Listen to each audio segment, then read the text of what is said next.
sedekah atas nama orang yang sudah meninggal dunia. Babus sedekah anil mayyit wa du'a lahu.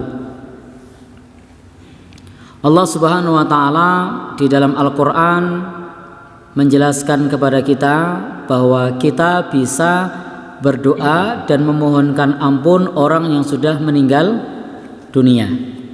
Sebagaimana di dalam surah Al-Hasyr Allah Subhanahu wa taala berfirman, "Walladzina ja'u min ba'dihim yaquluna," dan orang-orang yang datang sesudah mereka berdoa, "Rabbana ighfir lana wa li ikhwanina alladzina sabaquna bil iman." Ya Allah, ampunilah kami dan saudara-saudara kami yang telah mendahului kami dalam keimanan. Maka ini adalah dalil bahwasanya kita bisa memohonkan ampun, bisa mendoakan orang yang sudah meninggal dunia. Maka tidak benar kalau ada yang mengatakan bahwasanya kita menolak mendoakan orang meninggal. Itu tidak benar. Jadi tidak menolak, bahkan kita mengakui, karena di dalam Al-Quran surah Al-Hasyr dalilnya jelas bolehnya memohonkan ampun untuk saudara-saudara kita yang sudah meninggal dunia. Bahkan kemarin juga sudah kita bacakan doa-doa yang diajarkan oleh Rasul Sallallahu Alaihi Wasallam pada saat sholat jenazah. Itu juga isinya doa. Doa apa? Agar Allah mengampuni orang yang sudah meninggal dunia. Allahumma ighfir lahu, ya Allah ampuni dia. Ini adalah doa memohonkan ampun. Warhamhu, rahmati dia. Wa'afihi wa'fu anhu, mohon sama Allah agar memaafkan, mengampuni dosanya. Wa akrim nuzulahu, agar memuliakan tempatnya. Wa wasi' madkhalahu, agar meluaskan kuburnya, agar memuliakan kedudukannya, agar meluaskan kuburnya. Ini adalah doa yang diajarkan Nabi dalam sholat jenazah. Kemudian juga banyak doa yang lain. Nabi juga mengajarkan kepada kita untuk ziarah kubur. Dalil-dalil tentang ini sudah kita baca di kesempatan yang lalu. Bagaimana Nabi SAW ketika di pemakaman Baqi, beliau berkata, Allahumma ighfir li ahli Baqi'il Gharqad. Ya Allah, ampunilah untuk penghuni makam Baqi al-Gharqad. Kenapa dinamai makam Baqi al-Gharqad? Karena di sana dahulu ditumbuhi pohon gharqad, sehingga disebut pohon pemakaman gharqad. Mirip orang Jawa juga biasanya pemakaman dikasih nama sesuai dengan pohon yang ada di situ. Makam apa misalnya? Kalau di sini apa? Apa itu? Oh gitu. Saya baru tahu nama pohonnya, baru dengar. Oh, siwalan. Ya, baik. Kalau di tempat saya itu nduwet, kelayu. Ya? Oh gitu. Asem juga ada. Baik. Jadi karena memang dulu di makam Baqi itu ada pohon gharqad, maka diberi nama Baqi al-Gharqad. Nah, kalau di sini ada makam Sasonoloyo Asem karena ada pohon asemnya. Apalagi Sasonoloyo apa tadi? Siwalan. Oh ya. Kemudian apa lagi? Dan seterusnya.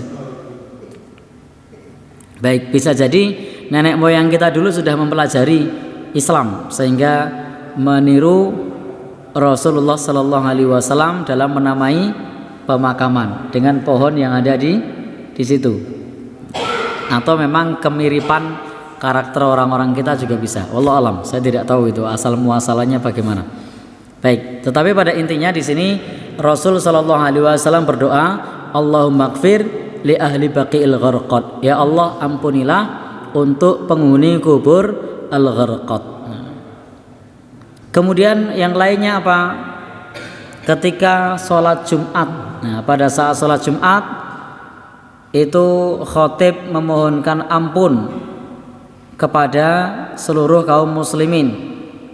Tidak cuma khatib, tapi seluruh jamaah sholat Jumat. Allahumma gfir lil mu'minin wal mu'minat, al muslimin wal muslimat, al ahya minhum wal amwat.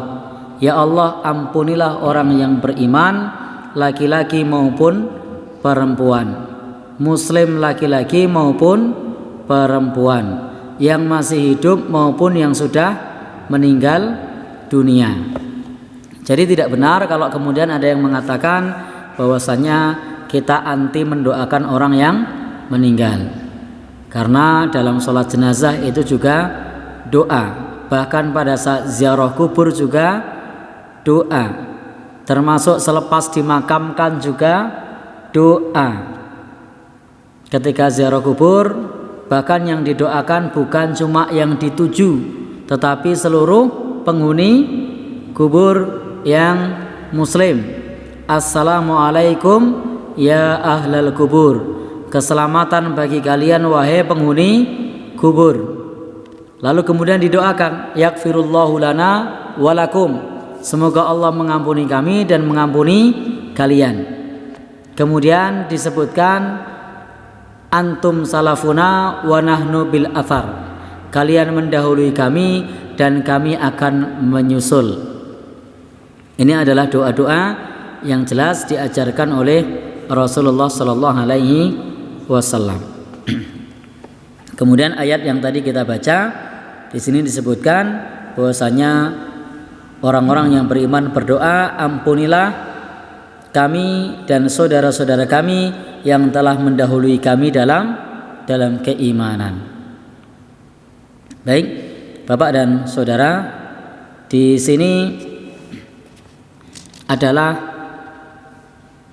merupakan anjuran bagi kita untuk mendoakan para pendahulu kita. Ini adalah contoh bagaimana mendoakan para pendahulu kita. Maka kita bisa mengucapkan doa yang diajarkan di dalam ayat ini. Kemudian juga wala taj'al fi qulubina ghillan lil ladzina amanu, ya Allah, jangan jadikan di dalam hati kami ghil kepada orang yang beriman. Ini menunjukkan persaudaraan orang yang beriman itu bukan hanya saat masih hidup, tetapi sampai meninggal dunia pun didoakan dan memohon kepada Allah agar persaudaraan kita tidak dikotori dengan ghil, kedengkian, jengkel, mangkel, ngambek, apa meneh, serik, apalagi curiga, apa meneh. Jadi betul-betul persaudaraannya adalah persaudaraan yang tulus. Maka mohon kepada Allah agar di dalam hati kita tidak ada ghil kepada sesama orang yang beriman.